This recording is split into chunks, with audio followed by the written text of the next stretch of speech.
Hello guys, welcome to my channel. Today we are going to start exercise 7.2 of chapter comparing quantities यानी राशियों की तुलना.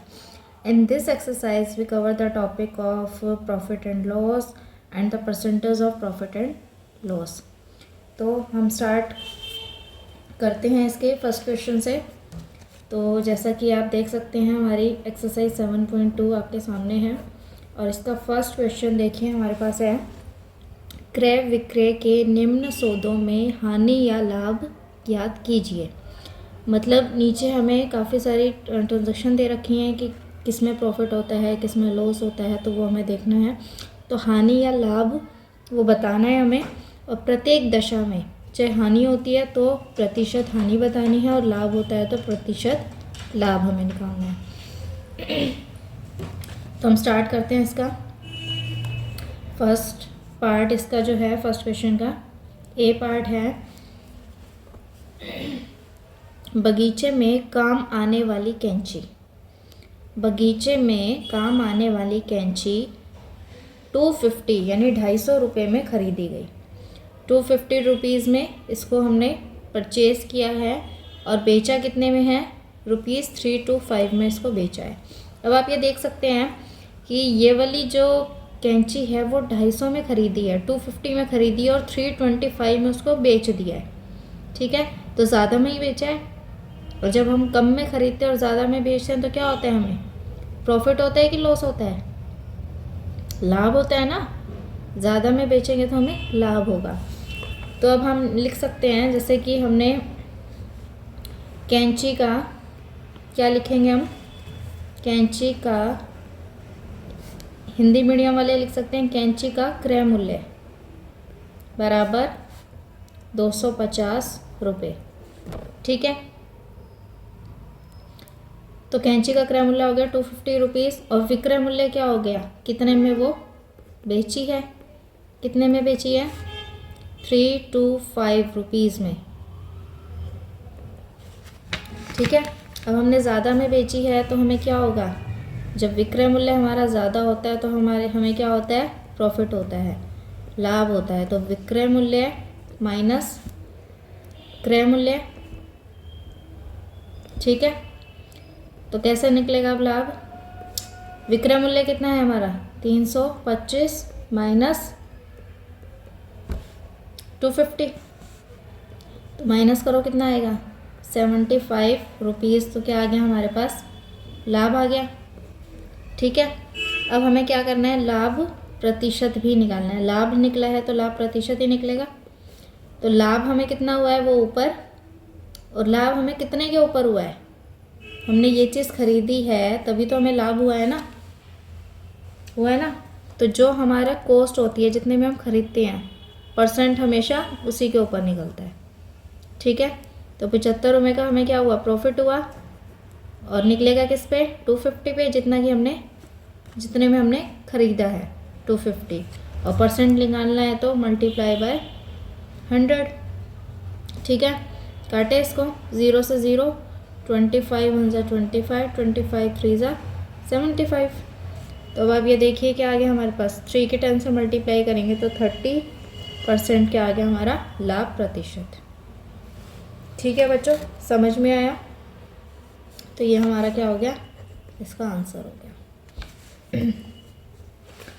तो चलो नेक्स्ट पार्ट देखते हैं. इसका बी पार्ट क्या है हमारे पास, एक रेफ्रिजरेटर 12,000 रुपये में ख़रीदा गया. रेफ्रिजरेटर क्या होता है, फ्रिज.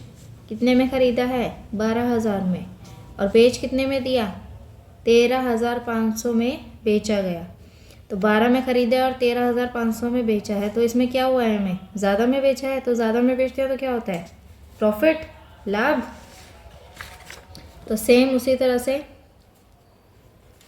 इसका बी पार्ट हम करेंगे. तो रेफ्रिजरेटर, ठीक है, रेफ्रिजरेटर का क्रय मूल्य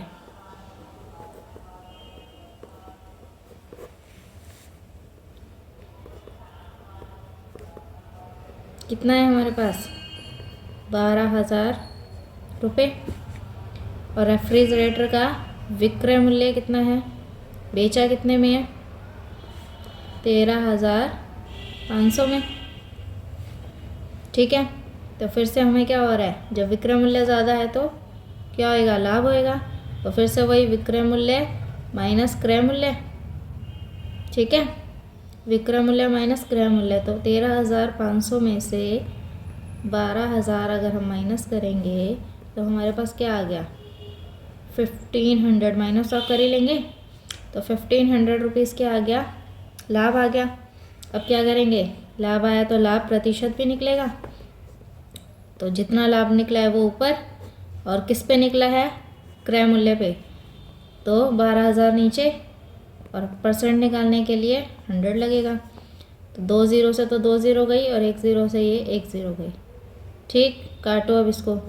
3 4 ज़ा 12, 3 चौक 12 और 3 पंजे 15, 3 5 ज़ा 15, 2 2 ज़ा 4, 2 5 ज़ा 10। अब देखो अब नहीं कट रहा है, तो 5 5 ज़ा 25 अपॉन में 2 आ गया। ठीक है, तो अब हम इसको डिवाइड करेंगे तो क्या आएगा हमारे पास, 12.5%। तो ये आ गया हमारे पास लाभ प्रतिशत। ये हमारा आंसर हो गया। ठीक है, समझ आया बच्चों। इसी तरह से इसके आगे के 2 पार्ट हैं, वो भी हम देखेंगे। देखो, एक अलमारी 2500 रुपये में ख़रीदी गई है और 3,000 में बेची गई है। तो वो भी सिंपल सा है कि 2500 में ख़रीदी और 3,000 में बेची है। ज़्यादा में बेची है तो इसमें भी क्या हुआ है, हमें लाभ हुआ है ना लाभ। एक अलमारी 2500 में ख़रीदी है और 3,000 में बेची है। तो देखो, अलमारी का क्रय मूल्य कितना हो गया, 2500 रुपये। थोड़ा जल्दी देखेंगे अब हम, वरना वीडियो बहुत लंबी हो जाएगी। अलमारी का विक्रय मूल्य बराबर 3,000 रुपये। तो फिर लाभ आ रहा है फिर से, तो 3,000 में से 2500 माइनस करेंगे हम, क्या आया हमारे पास, 500 रुपीज़। तो फिर से क्या निकला, लाभ प्रतिशत, तो 500, और नीचे क्या आएगा, क्रय मूल्य मल्टीप्लाई बाय 100। 2 0 से 2 0 गई, 5 1 ज़ा 5, 5 5 ज़ा 25। काटो इसको, 5 2 ज़ा 10 और 0, तो क्या आ गया, 20%। ठीक है, लाभ प्रतिशत आ गया हमारे पास 20। नेक्स्ट पार्ट है इसका, एक स्कर्ट 250 रुपीज़ में ख़रीद कर 150 में बेच दी। अब आप ये देखो, ज़्यादा में तो उसने ख़रीदी है, 250 में ख़रीद के कितने में बेच दी, 150 में। तो 100 रुपये का क्या हो गया, उसको नुकसान हो गया ना, हुआ ना। 250 में ख़रीद के 150 में बेच दी।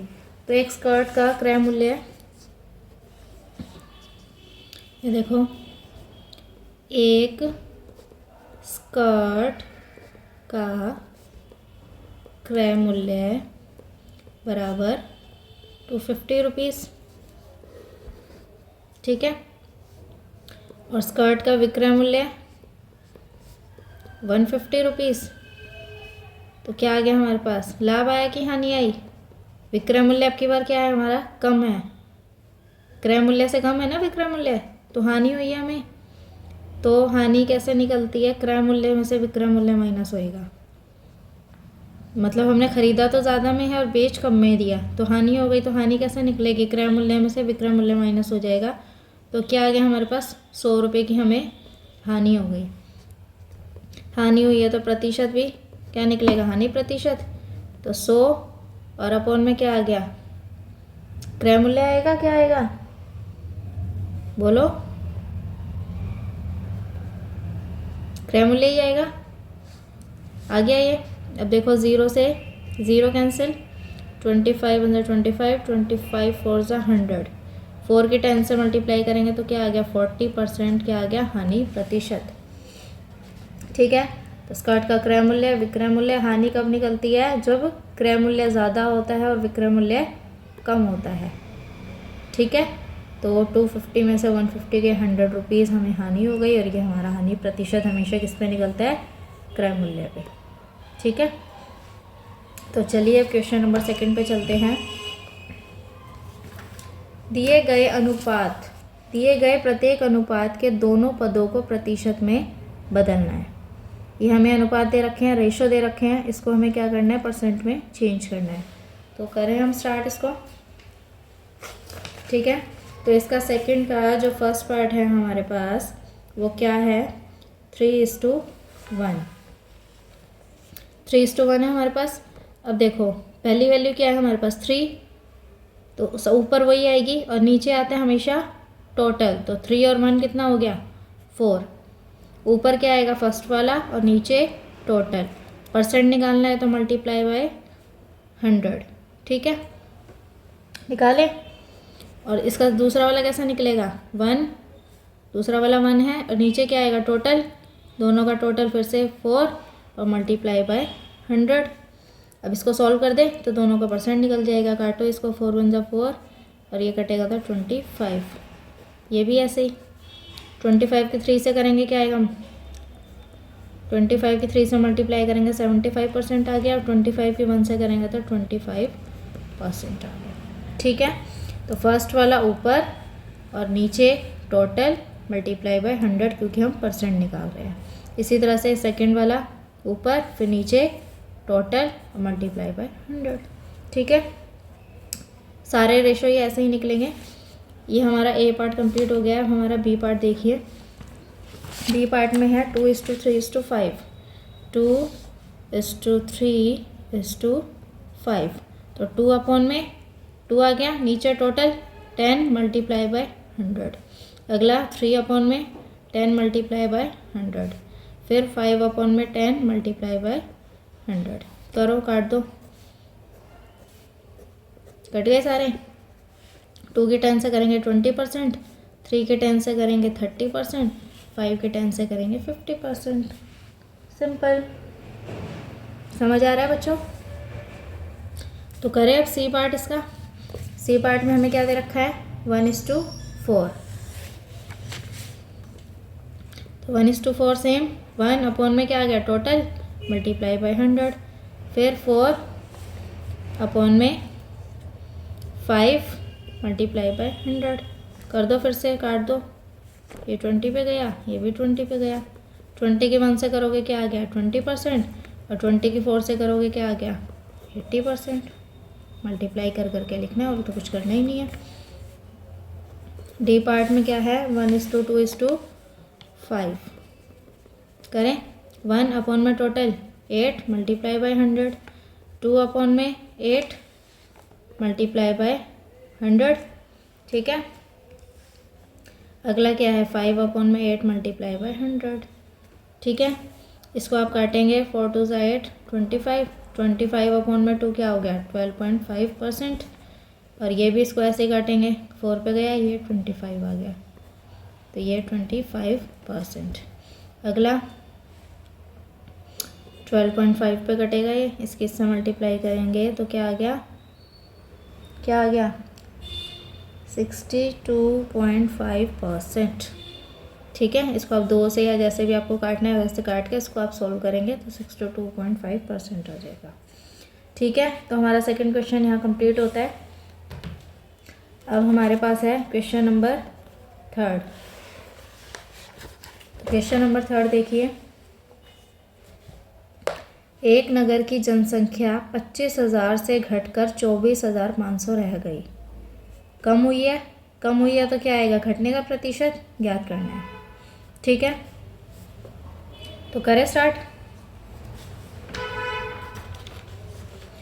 क्वेश्चन नंबर 3 हम स्टार्ट कर रहे हैं। ये देखो,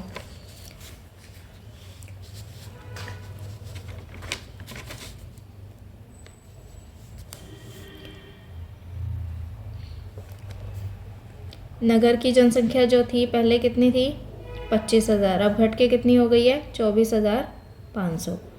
तो एक नगर की जनसंख्या,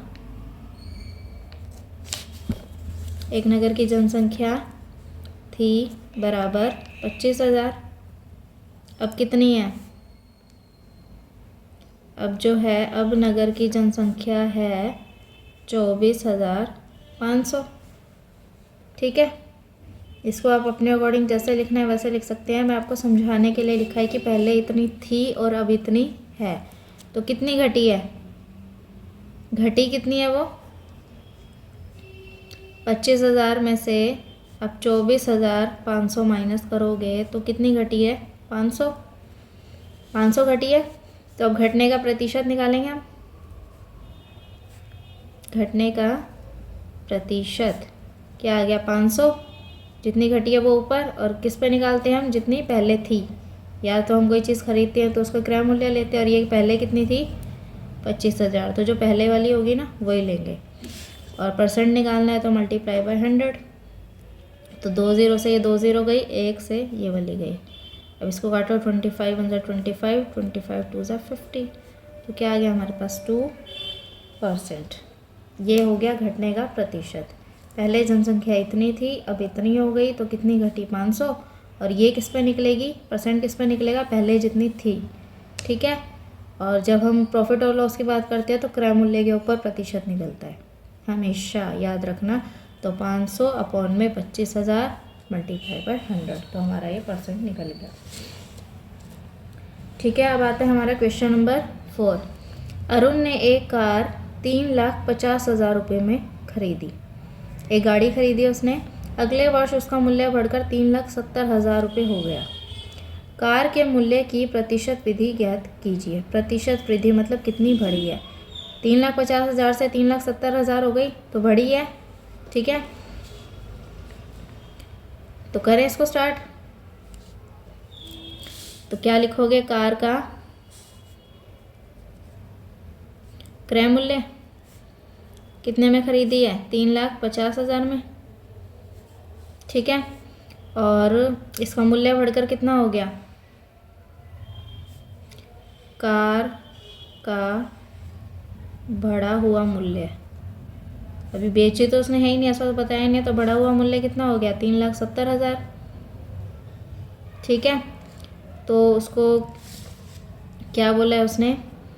कार के मूल्य की वृद्धि, प्रतिशत वृद्धि। तो क्या लिखेंगे हम? कार के मूल्य में वृद्धि कितनी हुई है? वृद्धि उसके में 3,70,000 में से 3,50,000 हम माइनस कर देंगे, तो वृद्धि पता चल गई हमें। 20,000 की वृद्धि हुई है। ठीक है। 20,000 की वृद्धि हुई है, तो अब वृद्धि प्रतिशत निकलेगा। वृद्धि प्रतिशत कैसे निकलेगा? जितनी वृद्धि हुई है वो अपॉन में क्या लगता है? पहले वाला। पहले वाला क्या है? 3,50,000, और मल्टीप्लाई में 100। काटो, कितनी ज़ीरो है नीचे? 4। ये ऊपर की 4 ज़ीरो कट गई। ठीक है। अब और कुछ कट रहा है? 5 से कट रहा है। 5 2 ज़ा 10 और 0, 5 7 ज़ा 35। अब और कुछ नहीं कट रहा, तो 20 के 2 से मल्टीप्लाई करो, क्या आ गया? 40 अपॉन में 7 बचा है। ठीक है। तो इसको हम डिवाइड करेंगे। 7 5 ज़ा 35, 5 बचेगा तो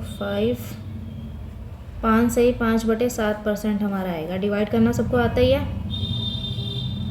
ये देखो, रिमाइंडर क्या बचा हमारे पास? 5। तो 5 से ही 5/7% हमारा क्या आ गया? इसका आंसर। ठीक है। तो हमारे 4 क्वेश्चन कंप्लीट हो चुके हैं, देख सकते हैं आप। अब हम आते हैं क्वेश्चन नंबर 5 पे। मैंने एक टीवी 10,000 रुपये में खरीद कर 20% लाभ पर बेच दिया। एक टीवी कितने में ख़रीदा है? 10,000 में खरीद कर 20% लाभ पर बेच दिया। मुझे बेचने पर कितना धन प्राप्त हुआ? अब देखो, उसने खरीदने का दे रखा है, बेचने का बताया ही नहीं है कि कितने में बेचा है, बस ये बताया कि 20% लाभ पर बेचा है। तो बेचने पर उसे कितना धन प्राप्त हुआ, मतलब उसने कितने में बेचा वो हमें बताना है, विक्रय मूल्य हमें बताना है। ठीक है। तो क्वेश्चन नंबर 5 देखो आप। टीवी का क्या बोलेंगे हम? टीवी का क्रय मूल्य कितना है? 10,000 में ख़रीदा है, ये तो उसने बताया है। और लाभ प्रतिशत हमें बताया है कितना है? 20%। ठीक है। तो हमें क्या निकालना है? विक्रय मूल्य। विक्रय मूल्य कैसे निकलेगा बताओ आप। देखो, जब उसने कोई चीज़ मान लो 100 में ख़रीदी है, अगर वो उसको 20 में ऊपर में बेच रहा है, तभी उसे 20% का प्रॉफिट हो रहा है। तो मतलब टोटल क्या हो गया? ये 20%। विक्रय मूल्य मतलब उसको 120% हुआ है, मतलब 100 की अगर कोई चीज़ है तो उसे 20% उसके ऊपर लाभ हुआ है। ठीक है, समझ में आ रही है बात? तो हमें क्या निकालना है, 120% की वैल्यू निकालनी है। समझ में आ रहा है बच्चों? तो अब देखो 10,000 का विक्रय मूल्य तो हम बाद में निकालेंगे, पहले हमें पता तो चल जाए कि लाभ कितना मिला है। ठीक है, लाभ हम कैसे निकाले, 10,000 का 20% उसे लाभ हुआ है। ठीक है, तो 2 0 से 2 0 गई, कितना आ गया, 20 की 100 से मल्टीप्लाई करोगे 2,000 का उसे क्या हुआ है, इसका मतलब प्रॉफिट हुआ है। ठीक है, पहले तो हमें लाभ पता चल गया, तो विक्रय मूल्य कैसे निकलेगा हमारा, विक्रय मूल्य कैसे निकलेगा, 10,000 में तो हमने ख़रीदा ही था और 2,000 रुपये हमें क्या हुआ है, लाभ हुआ है, तो 12,000 रुपये में इसका मतलब हमने जो है बेचा है उसे। समझ में आया? उसने बोला है ना लाभ प्रतिशत 20% है, तो 20% हमें इस पे लाभ हुआ है, तो इसका 20% निकाल लिया तो इतना प्रॉफिट हो गया। प्रॉफिट को जब हम क्रय मूल्य में ऐड कर देंगे तो वो हमारा क्या हो जाएगा, विक्रय मूल्य। 10,000 में हमने ख़रीदा, 2,000 रुपये हमें प्रॉफिट हुआ, तो इसका मतलब हमने उसको कितने में बेचा, 12,000 में। ठीक है, ये मैंने आपको समझाने के लिए बताया था कि कोई चीज़ अगर हम इतने में ख़रीद रहे हैं तो हमें इतने % प्रॉफिट हो रहा है, तो वो 120% हो जाएगा। ठीक है, इसको क्वेश्चन में करना नहीं है, सिर्फ आपको समझाने के लिए बताया। नेक्स्ट क्वेश्चन है, क्वेश्चन नंबर 6 है, जूही एक वॉशिंग मशीन 13,500 में बेचने पर 20% की हानि उठाती है, उसने वह मशीन कितने में खरीदी थी। ठीक है, तो अब देखो क्वेश्चन नंबर 6 में क्या करना है, एक वॉशिंग मशीन 13,500 में बेचने पर 20% की हानि हुई है उसे, मतलब ये हमें विक्रय मूल्य दे रखा है। तो क्या लिखोगे, वॉशिंग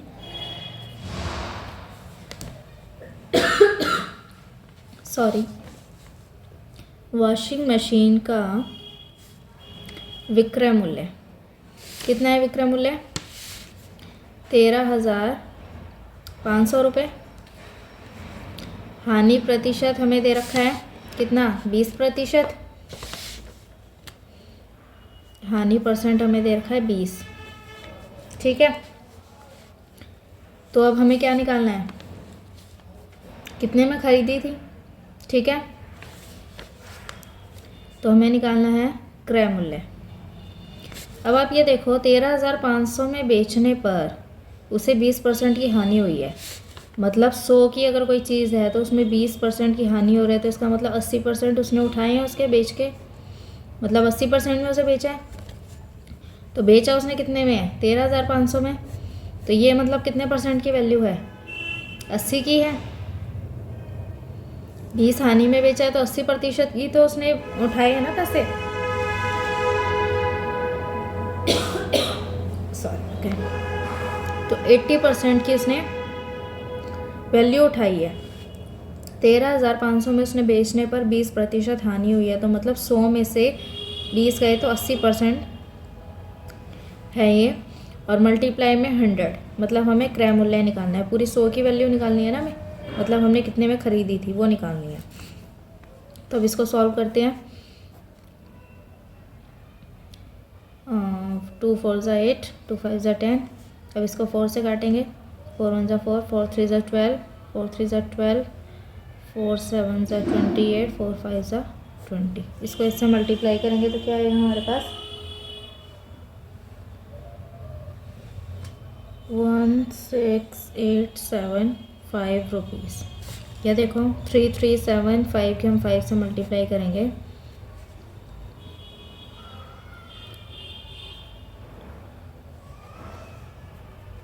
ठीक है, हमने मल्टीप्लाई किया और हमारे पास आ गया ये इसका आंसर। ठीक है, इसमें आप ये करके दिखाएंगे कि 100 में से अगर 20% उसको लॉस हुआ है तो 80% की वैल्यू है ये जो उसने बेचा है। ठीक है, क्वेश्चन नंबर 7 देखो, चौक पाउडर में कैल्शियम, कार्बन तथा ऑक्सीजन का अनुपात हमें दे रखा है। कार्बन की प्रतिशत मात्रा हमें बतानी है। कार्बन कौन से वाला है, पहले वाले पे कैल्शियम है, दूसरे वाले का कार्बन है, तीसरे का ऑक्सीजन है। हमें सिर्फ कार्बन का निकालना है। 3 में क्या आता है टोटल, तो 3 में टोटल कितना हो जाएगा 25। क्या होएगा 7th का फर्स्ट पार्ट है, तो 3 में टोटल 25 मल्टीप्लाई बाई 100। काट दिया हमने इसको, क्या आ गया इसका 12% आ गया कार्बन का प्रतिशत। ठीक है, ये फर्स्ट पार्ट हो गया। सेकंड है, चौक की एक छड़ी में यदि कार्बन की मात्रा 3 ग्राम है, कार्बन अगर 3 ग्राम है तब उसका कुल भार कितना होगा। कार्बन उसने बोला है कि 3 ग्राम है, तो उसका चौक का पूरे का कुल भार कितना होगा। कैसे निकालेंगे हम इसे बताओ। तो आप ये देखिए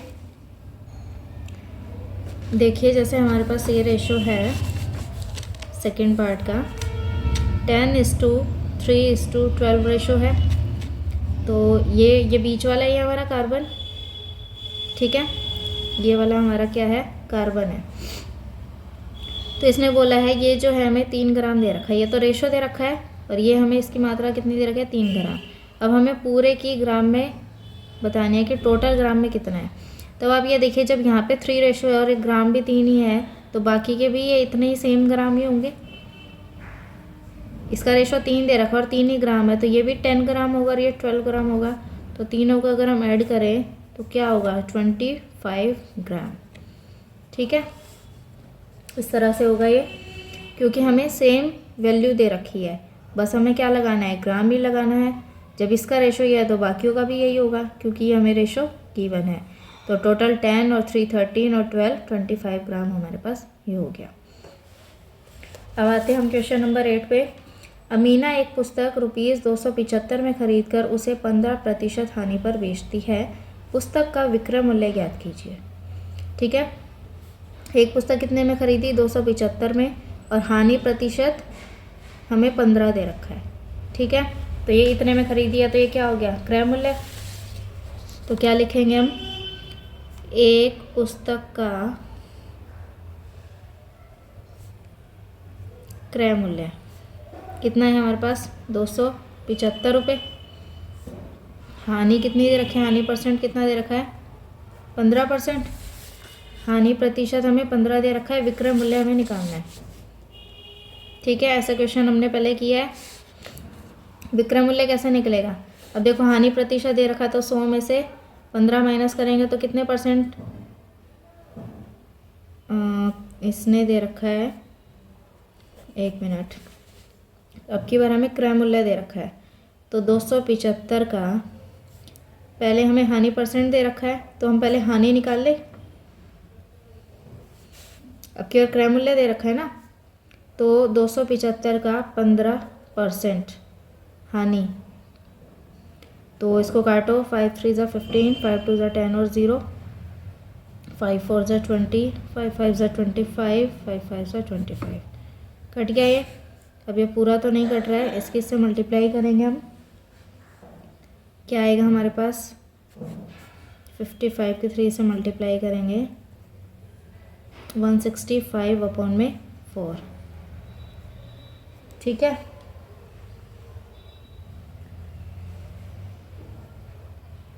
तो ये आ गया हमारे पास इसकी हानि। तो देखो ये 165/4 आ गया हमारे पास। ठीक है, इसके इससे मल्टीप्लाई करके 165 और ये 4।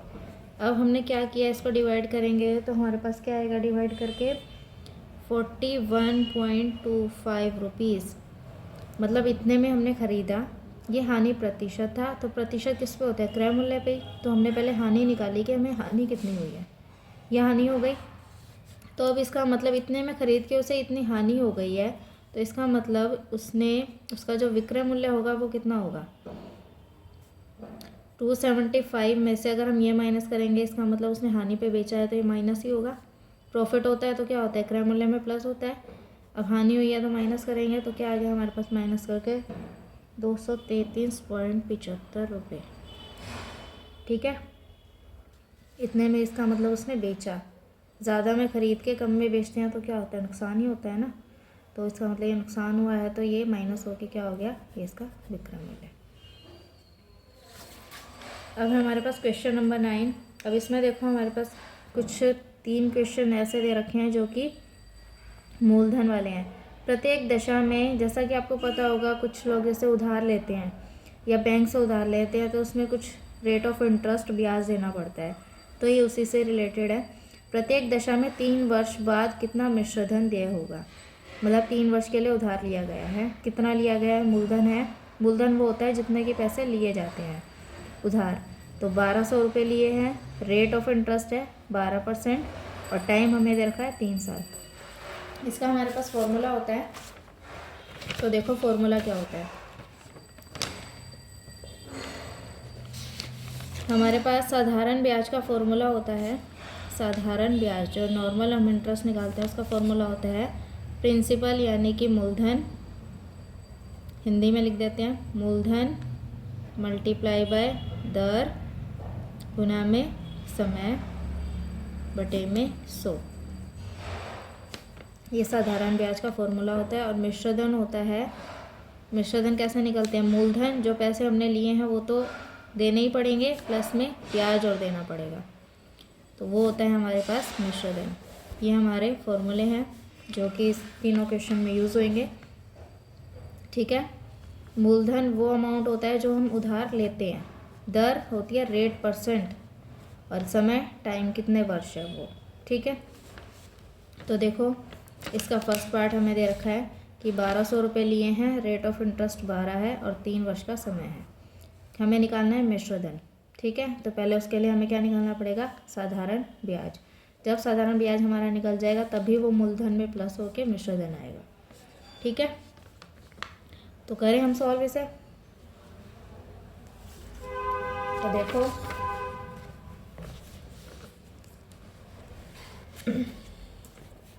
इसका जो ए पार्ट है, मूलधन हमें दे रखा है 12,000 और दर दे रखी है हमें 12% और समय दे रखा है 3 वर्ष। ठीक है, तो साधारण ब्याज निकालो। कैसे निकलेगा साधारण ब्याज, 12,000 गुना में 12 गुना में 3 बटे में 100। 2 0 से 2 0 कट गई, मल्टीप्लाई करो, सबकी हम मल्टीप्लाई करेंगे, क्या आएगा, 12 की 12 से करते हैं तो 144 आता है। अभी 0 भी है तो 0 और 3 से और मल्टीप्लाई करेंगे, क्या आएगा, 4320 रुपीज़। ये आ गया हमारे पास ब्याज। ठीक है, मिश्रधन कैसे निकलेगा, मिश्रधन मतलब पहले की मूलधन हमें ऐड करना पड़ेगा, मूलधन प्लस में ब्याज, यही फॉर्मूला लिखवाया था, मूलधन प्लस में ब्याज। तो हमने ये मूलधन लिख दिया, मूलधन आ गया और ये ब्याज हो गया, तो क्या आ गया, 16,320 रुपये हमारे पास क्या आ गया इसका मिश्रधन। इसका बी पार्ट भी बिल्कुल सेम है। ये देखो हमारे पास क्या दे रखा है, मूलधन 7500 रुपये, ठीक है, और दर दे रखी है 5% और समय वही 3 वर्ष है सेम। तो इसको करके देखते हैं, तो थोड़ा सा शॉर्टकट में करते हैं। साधारण ब्याज बराबर 7500 गुना में दर कितनी थी 5 गुना में 3 समय दे रखा है अपॉन में 100। 2 0 से 2 0 कट गई, 75 की 15 से मल्टीप्लाई करेंगे, 5 7 5 1 1125 रुपये के आ गया हमारे पास साधारण ब्याज। मिश्रधन निकालेंगे तो क्या आएगा, 7500 यानी मूलधन प्लस में 1125।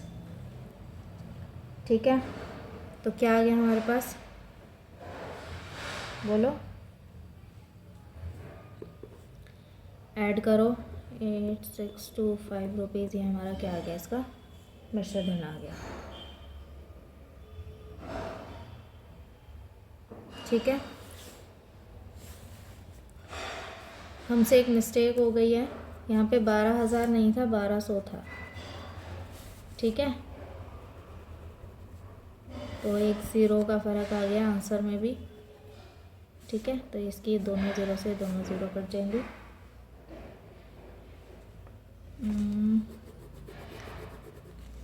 तो क्या आ गया, 54 को 3 से करेंगे 432 आएगा, इसका आएगा 432 रुपीज़। और यहाँ पे हम ऐड करेंगे तो क्या आ जाएगा हमारे पास, 432 हम इसमें ऐड करेंगे तो हमारे पास आ जाएगा ये, ठीक है। ये 12,000 नहीं था, 1200 था, ठीक है। अब हमारे पास है क्वेश्चन नंबर 10, 2 क्वेश्चन रह गए हैं। 56,000 रुपये पर 2 वर्ष टाइम दे रखा है और दर हमें निकालनी है, किस दर से 280 रुपये साधारण ब्याज दे होगा। साधारण ब्याज हमें निकाल के दे रखा है, समय दे रखा है और प्रिंसिपल यानी मूलधन दे रखा है। तो हमें क्या निकालना है, दर निकालनी है, ठीक है। तो हम देखते हैं, मूलधन हमें क्या दे रखा है, मूलधन हमें दे रखा है 56,000 रुपये, ठीक है।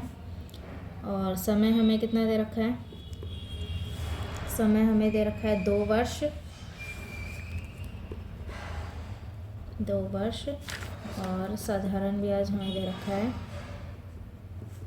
280 रुपये। तो फॉर्मूला लिखें, दर हमें क्या करनी है, निकालनी है। तो साधारण ब्याज का क्या फॉर्मूला होता है, मूलधन गुना में दर गुना में समय बटे में 100, यही होता है। तो साधारण ब्याज हमें 280 दे रखा है, लिख दिया। मूलधन हमें 56,000 दे रखा है, वो भी लिख दिया। दर हमें निकालनी है तो दर एज इट इज़ सेम। समय हमें 2 वर्ष है और नीचे 100, तो 2 ज़ीरो से 2 ज़ीरो कट गई, ठीक है। अब कैसे निकलेगी, अब देखो 280, ठीक है। और क्या होएगा, अब हमें दर निकालनी है तो ये दोनों कहाँ चले जाएंगे, इसके नीचे।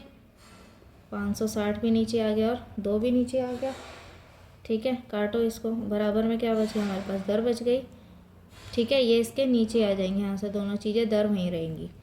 तो 2 एकम 2, 2 एकम 2, 2 चौक 8 और 0, 0 से 0 कट गई। 14 1 जा 14, 14 4 जा 56। तो 1/4 कितना होता है, तो दर बराबर 1/4 को डिवाइड करेंगे तो 0.25% हमारे पास क्या आ गई, दर प्रतिशत आ गया, ठीक है। Last question, 11th question of this exercise. Meena ने 9% दर दे रखी है, समय दे रखा है 1 वर्ष, ब्याज हमें दे रखा है 45 रुपये। तो उसे कितना धन उधार लिया था। मीना ने 9% वार्षिक दर से 1 वर्ष पश्चात 45 रुपये ब्याज के रूप में दिए। उसने कितना धन उधार लिया था, मतलब हमें अब की बार मूलधन नहीं पता है, ठीक है। तो दर हमें दे रखी है 9%, मूलधन हमें निकालना है, समय कितना दे रखा है, समय 1 वर्ष और ब्याज 45, ब्याज हमें दे रखा है 45 रुपीज़। तो सेम फॉर्मूला, ब्याज बराबर मूलधन गुना दर गुना समय बटे में 100। तो ब्याज की जगह पे वही 45, मूलधन हमें निकालना है सेम, दर 9, समय 1 बटे में 100, ठीक है। और फिर से वही क्रॉस मल्टीप्लाई करो, मूलधन को वहीं छोड़ देना, 45 गुना में क्या हो जाएगा 100, क्रॉस मल्टीप्लाई होती है तो इन दोनों की मल्टीप्लाई और इधर की मल्टीप्लाई। अब 9 की 1 से करोगे 9 रहेगा और इधर से करोगे तो भी 9 रहेगा, तो 9 आ गया नीचे, ठीक है। 9 1 जा 9, 9 5 जा 45, क्या आ गया 500 मूलधन आ गया, ठीक है। तो यहीं से हमारी एक्सरसाइज कंप्लीट होती है और चैप्टर भी कंप्लीट होता है। Thanks for watching.